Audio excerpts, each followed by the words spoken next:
There once was a man. No one knew his real name anymore. Most simply called him Mr. Watcher. Mr. Watcher was tall, thin, and pale, with balding hair. A badly shaped 5 o'clock shadow awkwardly sat on his face, as did a pair of thick, round glasses. Mr. Watcher gained his name after a group of local teens spotted him, peering through his window at them in the large park across the street from his apartment. The name began to spread, and as he walked through the streets of his area, people grabbed their kids and swept them away from the man as he passed. High school students would yell at him and mock him. Although never caught, excluding the one time he was spotted, Mr. Watcher was indeed a pedophile. One day, as Mr. Watcher was at the shopping center, looking through the many aisles of children's toys, he was unfortunately spotted by a group of boys who were looking for trouble. "Hey!" one of the boys shouted across the store. The group quickly ran towards Mr. Watcher, and the boy that yelled slapped Mr. Watcher on the back of the head and repeated, "Hey, pedo bear, I'm fucking talking to you, asshole!" He looked down at Mr. Watcher's hands. He held in them a girl's doll. "What the fuck is this?"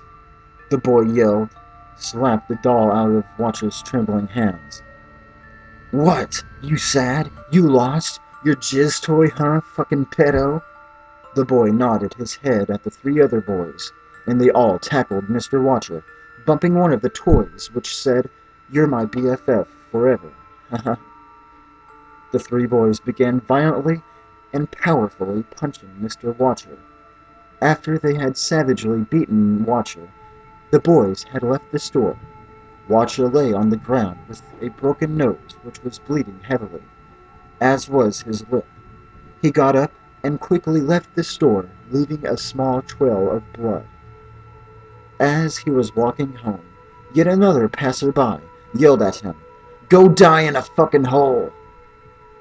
After this minor comment was said, something inside Mr. Watcher's calm pedophile psyche snapped. His eyes widened and did not close for many hours after arriving home. Watcher lay in wait at his window, looking out at the park, until he saw a young girl. She looked to be at 10 years of age. She seemed to be alone. Mr. Watcher walked into the park and slowly approached the girl. "Hey, sweetie, my name's Policeman John. Something's happened to your mother. I think you need to come with me. We gotta ask you a few things." The girl took Watcher's hand, and they walked calmly back to his apartment. He led the girl to a secret door, which led down into Mr. Watcher's lair, a dark room with a single light dangling from the roof. Watcher turned on the light to reveal a horrifying sight. The walls were covered with secretly taken photos of the many children who played in the park. There were 3 shelves stacked with baby dolls and other little girls' toys, all of them damaged or dirty and stained with semen. In the center of the room, a video camera, and in front of what seemed like a tea party playset. Mr. Watcher promptly choked the girl, making her pass out. The girl awoke some hours later, gagged and tied to a chair, completely naked. Mr. Watcher stood behind the camera, also naked, as he walked towards the girl and said, "Smile for the camera." And so it began, the first of many home movies that Mr. Watcher would torture the girl into making with him. 4 days passed since the girl's abduction, and many police officers and civilians were searching for her, when in the middle of making a movie, a knock was heard on Watcher's door. He ran up the stairs, quickly dressing himself. He opened the door, and 2 policemen stood. One walked inside, quickly flashing a search warrant, and after half an hour, Watcher's house was turned upside down. As the police were leaving, one of them stated quickly, "We'll be watching you, fucker," as they left. 2 days after his brush with the law, Watcher took the girl outside. They moved under the cover of night, and after an hour of running and occasional walking, the two arrived at a campsite. Watcher was hoping to make a video that he would entitle Our Camping Trip. Mr. Watcher set up the camera inside the small tent he had also brought with him. He unzipped his pants, ready to yet again abuse the small girl, when another voice was heard. Watcher stuck his head outside of the tent to see the boys from the store. They were drunk. Watcher exited the tent, holding a knife. The intoxicated teens saw him standing there with a blank expression. The same boy as last time yelled, "Hey, look, boys, it's that fucking faggot again. Hey, do we need to fuck you up again, bitch?" The boys walked close to Watcher and prepared his fists. But before the boy could swing, Watcher stabbed. Blood splashed all over the ground. The other boys rushed at Watcher, but they both, too, died.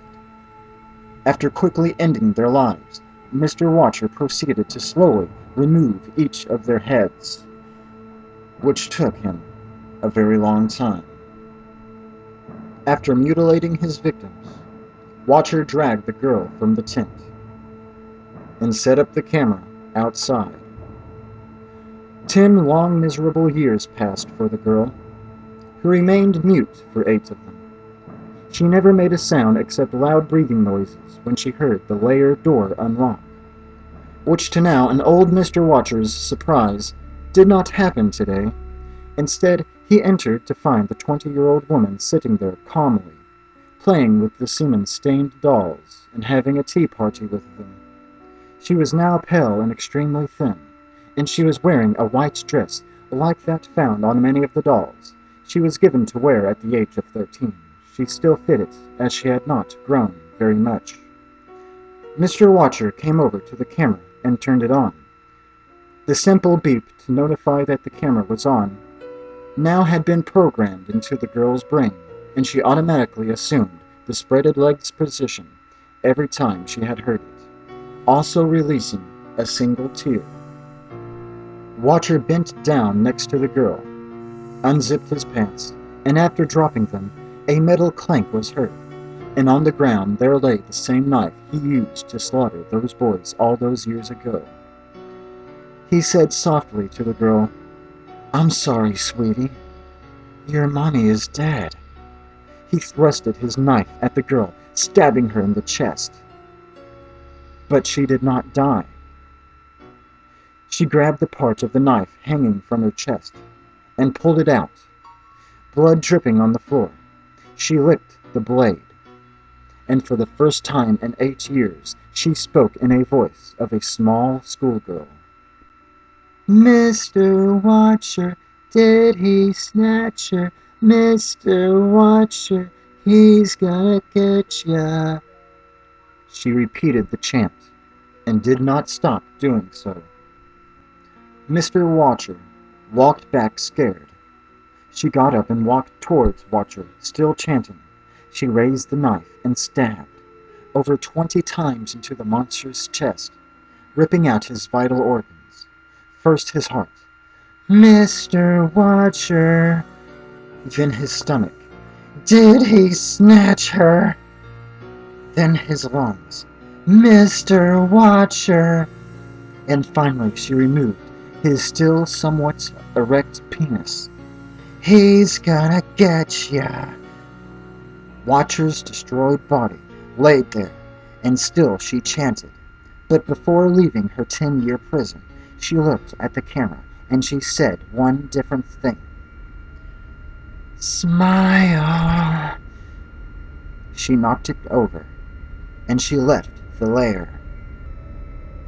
The girl left the apartment, the pretty white dress covered in blood, knife in hand and a skip in her step. So with the demented smile on Mrs. Watcher's face, she went off into the night, chanting, "Mr. Watcher, he did snatch her. Mr. Watcher, he's gonna get ya.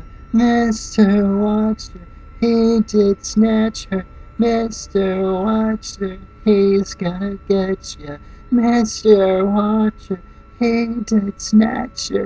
Mr. Watcher, he's gonna get ya. Mr. Watcher, he did snatch ya. Mr. Watcher, he's gonna get ya.